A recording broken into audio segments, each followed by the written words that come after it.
Good day, everyone! Today is a great day to start an informative discussion. I am Malanas, your mediator for this discussion. And today we are joined with very special, talented, and intellectual guests to give us their thoughts, knowledge, and provide us with very relevant discussion. Let us welcome Mr. Lesther O. Panugalon and Mr. Charles Kim C. Manongdo. And so we will mainly focus around topics such as the history of education, laws and typologies, the sources of Philippine educational jurisprudence, and the legal underpinnings of Philippine education. I, the mediator, will ask questions, and the discussants shall answer, elaborate, share knowledge regarding the topics. Now, let's start the discussion. Philippine education has gone under several stages of development from pre-Spanish times to the present. Since we are going to delve deep into history of education, Mr. Panugalon, kindly take us back in time and articulate to us what kind of education does pre-literate societies have? Before we delve into the progression of education, we have to consider first how the knowledge, skills, and as well as cultures were transmitted from the knowledgeable people to other people, and these are identified as two. First, we have the formal education, and second, we have the informal education. In terms of education in pre-literate societies, they developed skills which grew into cultural and educational patterns in order to survive. The cultures of a particular group had to be transmitted or passed on from adults to children. So as an inference, we can say that the earliest education focuses on sharing information about food gathering and providing shelter, as well as making weapons and other tools, learning language and acquiring values, behavior, and religious practices of their culture vital for survival. In this setup, direct informal education has been widely used by the parents, elders, and priests, all of which serve as teachers in order for them to teach the skills and roles that are vital in their adult life. Indeed, education has been very essential in nurturing the human minds since the ancient time. In fact, the history of education extends way back in early civilizations. So, we now know that the development of culture and education are closely linked together.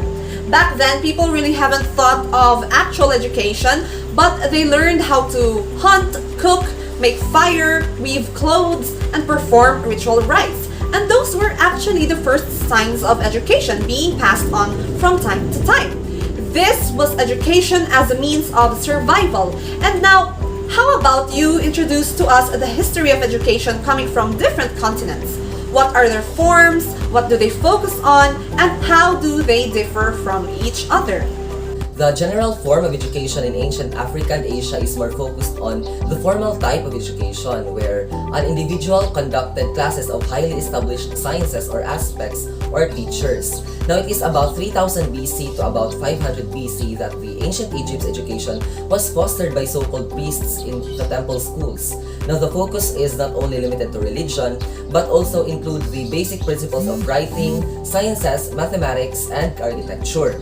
On the other hand, in Asia, specifically in India, the priests started teaching the principles of Hinduism's sacred text, the Veda, as well as science, grammar, and philosophy.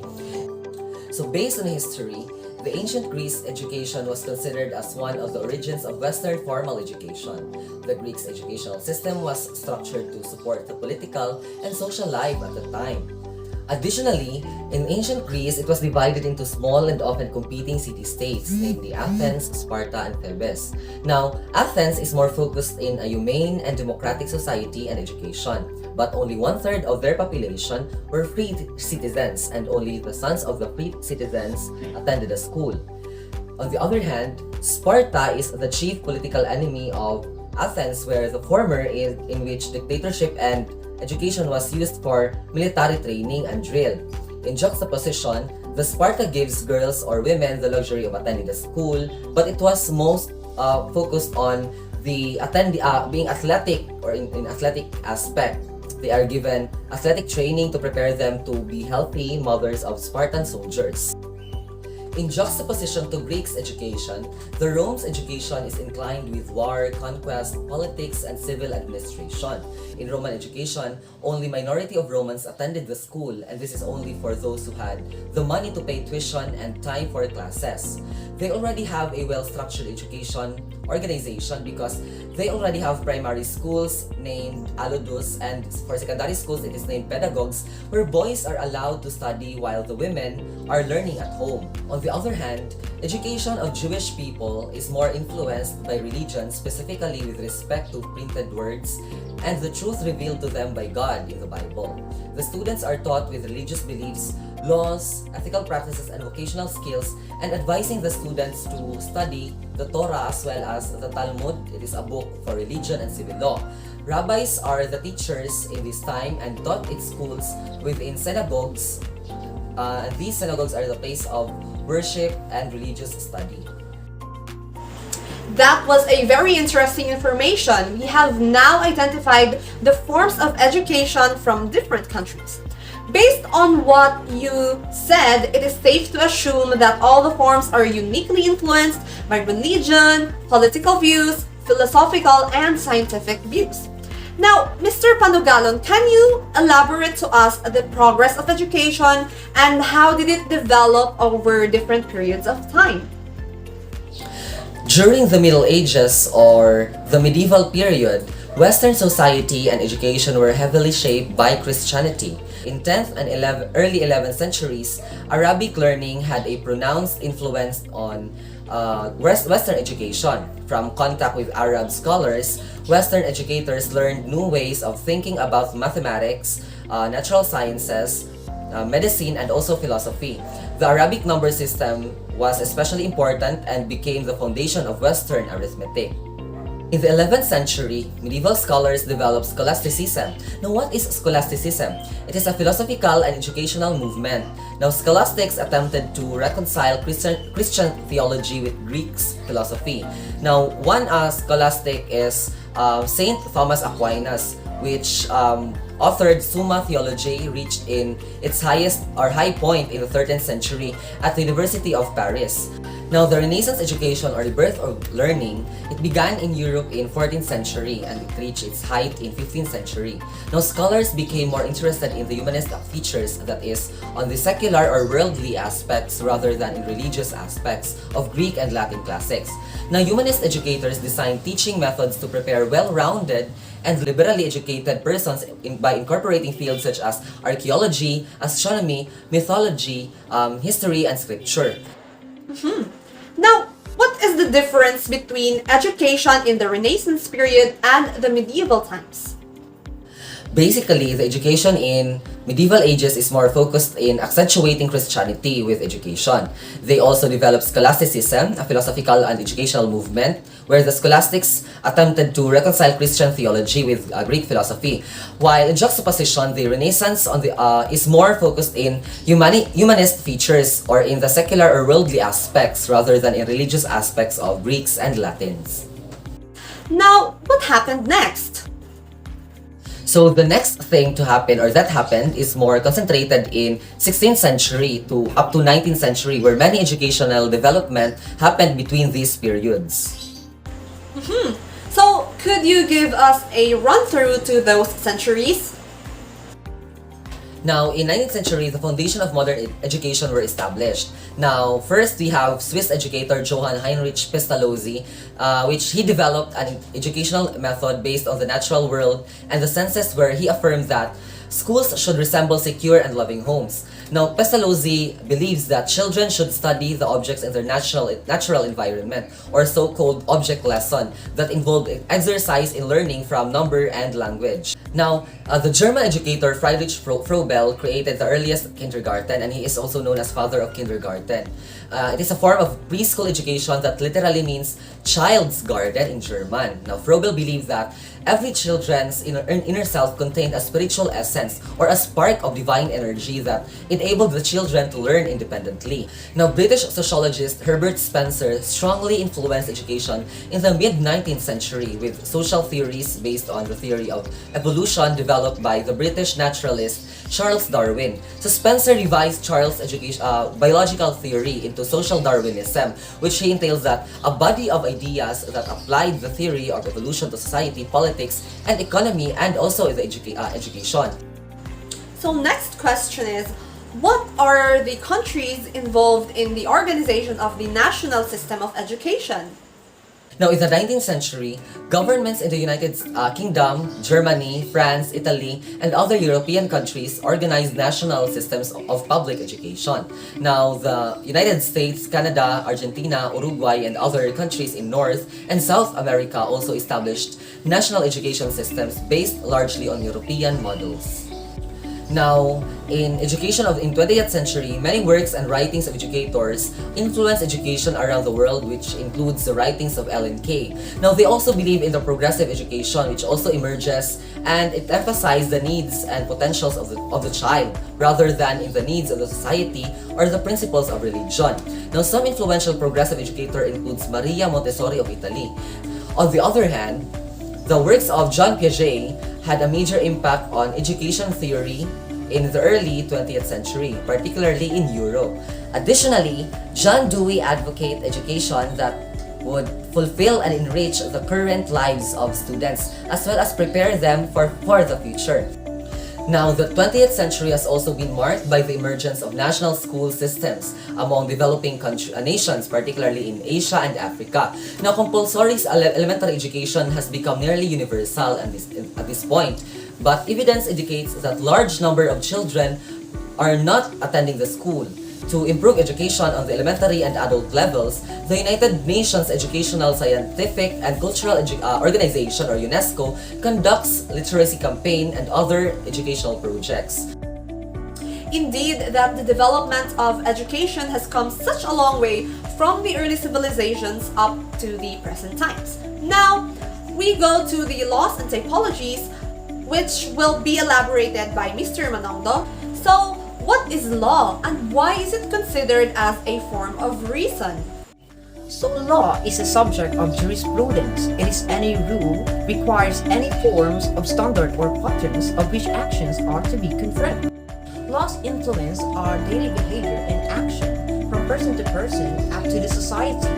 Law is a rule established by authority, society of custom based on reason. So we cannot implement laws that does not conform to the standards and moral of the society. It should make sense and be reasonable. Aquinas defined that this notion that law is nothing but reason, and that what is not reason is not law. In theory, citizens come together to form a society and make laws, while their government implements and enforces those laws. So laws should be reasonable and thus make sense that it conforms to the rights and standards of the society. Laws protect our general safety and ensure our rights as citizens against abuses by other people, by organizations, and by the government itself. So we have laws to help provide for our rights, general safety, and security. If we are to tackle what are laws here in the Philippines, there are many sources that you can associate with. Most importantly, the Constitution, which is the fundamental and supreme law of the land. We also have statutes, a law enacted by a legislative body of government, whether federal or state.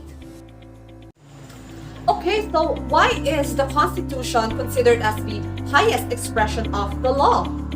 As a supreme or higher law, its provisions provide a framework under which all regulations, legislations, institutions, and procedures operate.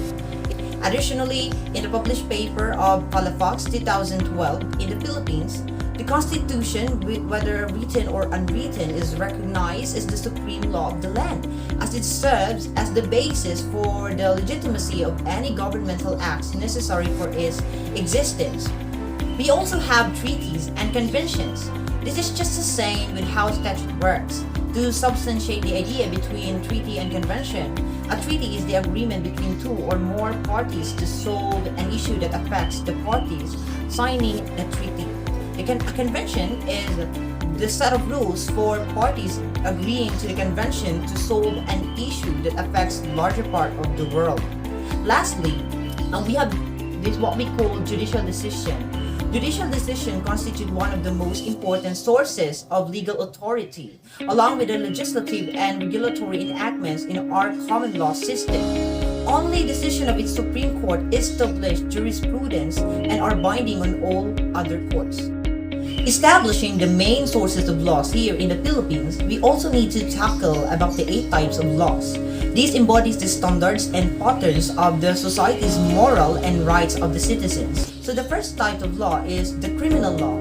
It refers to a body of laws that apply to criminal acts such as kidnapping, homicide, robbery, and harassments. The main theories for criminal law include to deter crime, to reform the perpetrator, to provide retribution for the act, and to prevent future crimes. Criminal law protects citizens from criminals who would inflict physical harm on others or take their worldly goods. The next one is the corporate law. It's an important area of study that helps govern businesses and companies. It is a legal code of laws that protect a new or existing business's rights, rules, and regulations.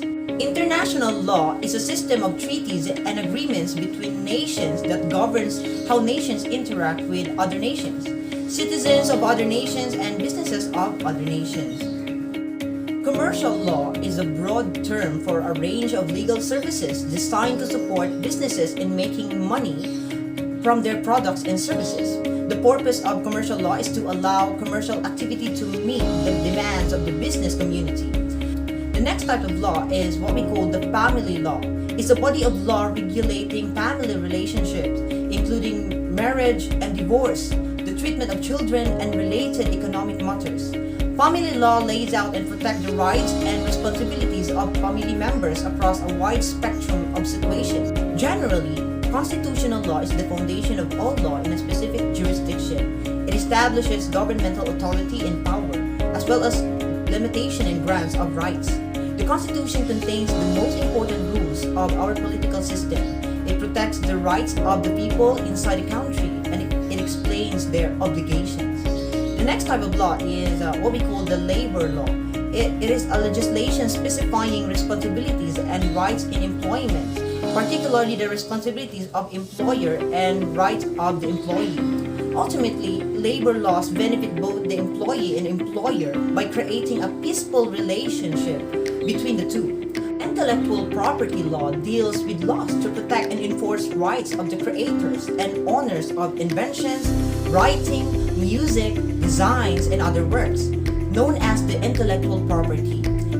Without protection of ideas, businesses, and individuals would not reap the full benefits of their inventions and would not focus less on research and development.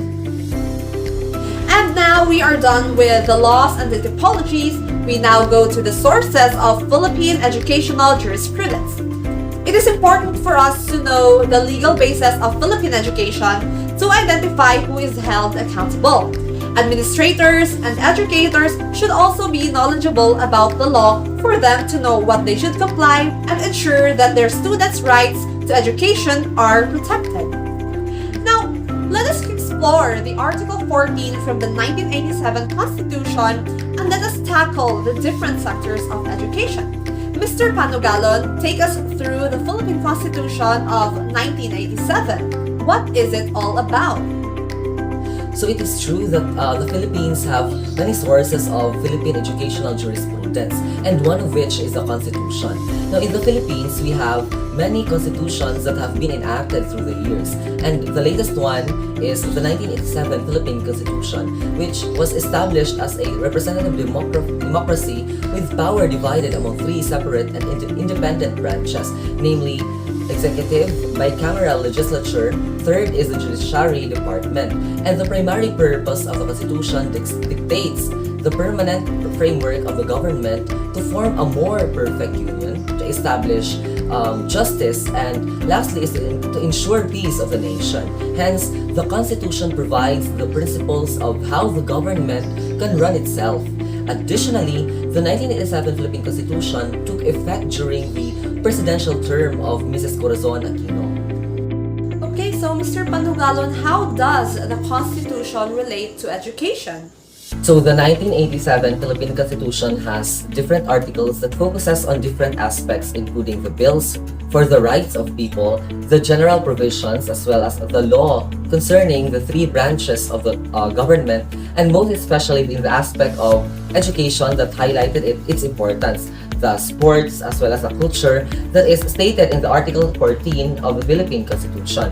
Now, we also have different sections in the said article which addresses different types of concerns. For example, in the Quality Education Act, which is accessible to all in Section 1, to the scholarship and free public education in elementary and high school in Section 2.2 as well as in Section 2.3, and many more that concerns the Philippine education.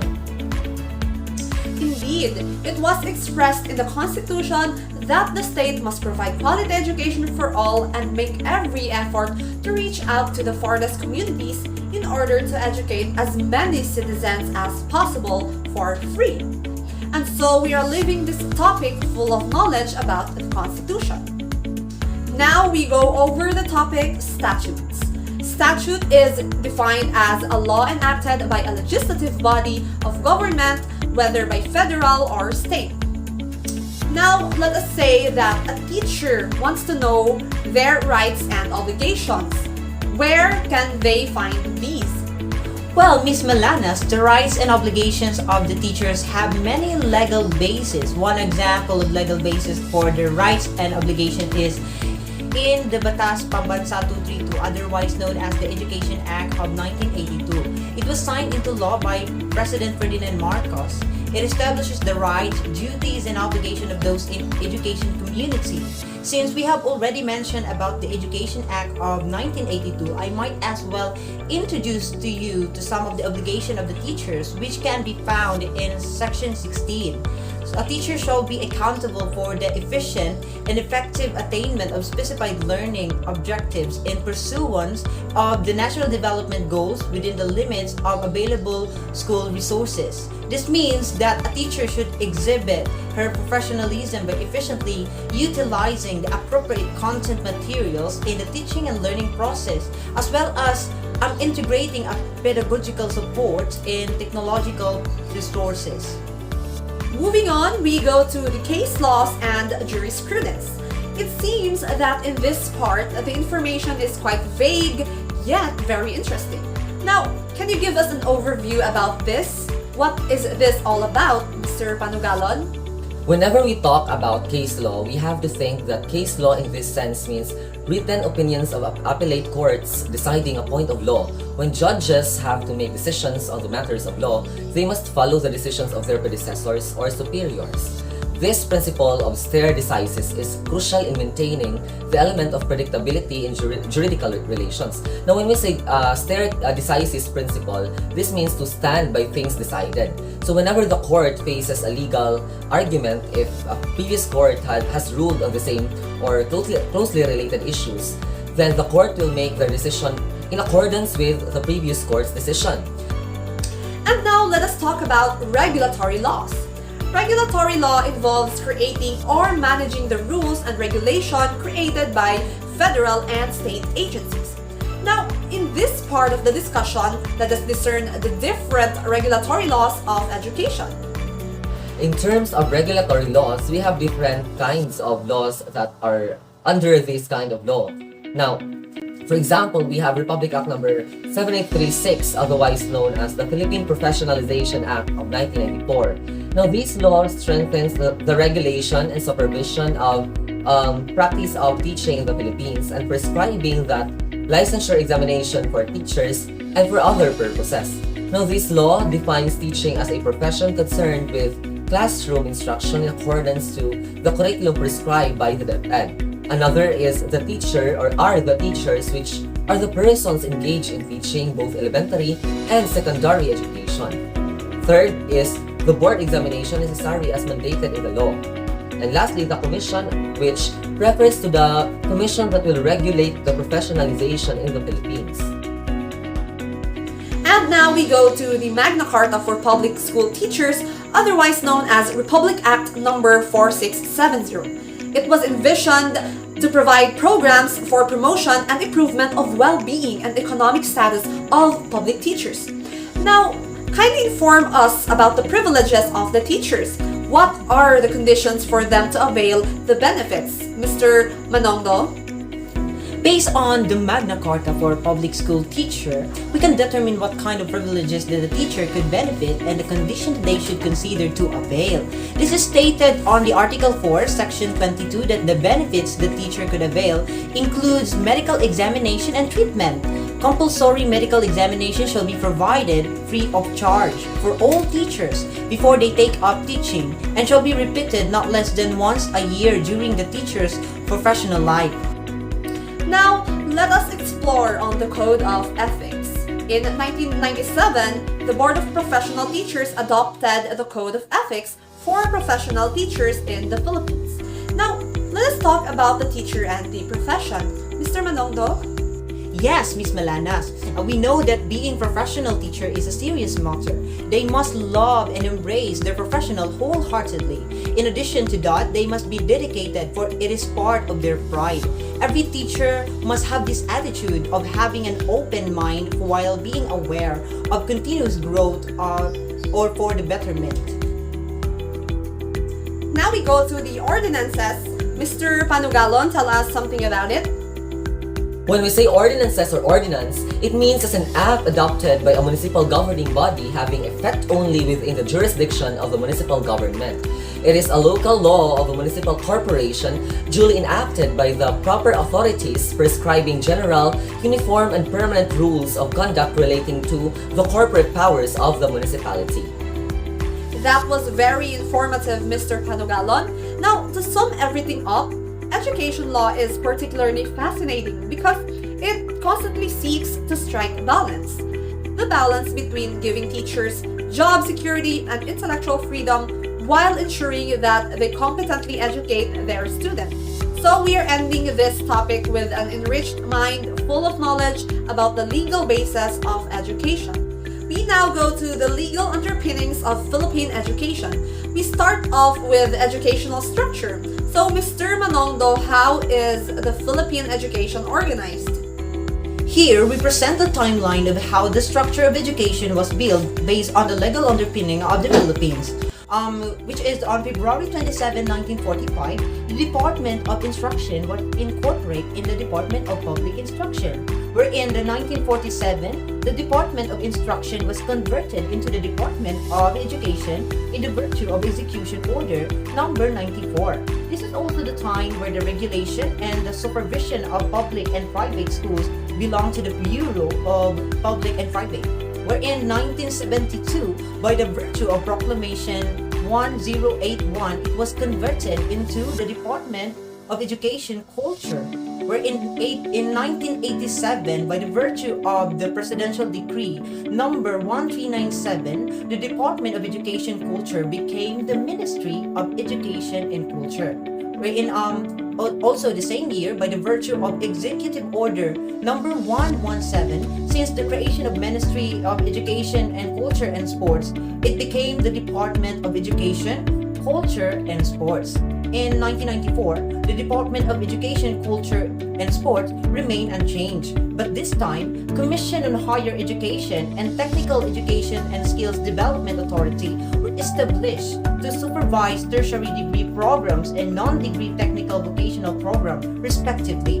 From how they were established, the Congressional Commission on Education report provided for Congress to pass the Republic Act 7722 and Republic Act 7796 to create the Commission on Higher Education and the Technical Education and Skills Development Authority, respectively. Now for the secondary education curriculum, it has features. Now, first feature is the lean focuses on the essential understandings. Second is on setting high expectations. Third is reaching and challenging, and fourth develops readiness and passion for work and lifelong learning. And the strengths of secondary education curriculum 2010 is it focuses on essential understanding. It sets high expectation or standard base expressed in terms of what students should know and the quality of the skills that they are expected to demonstrate as evidences of learning. And last, third, it enriched and challenging.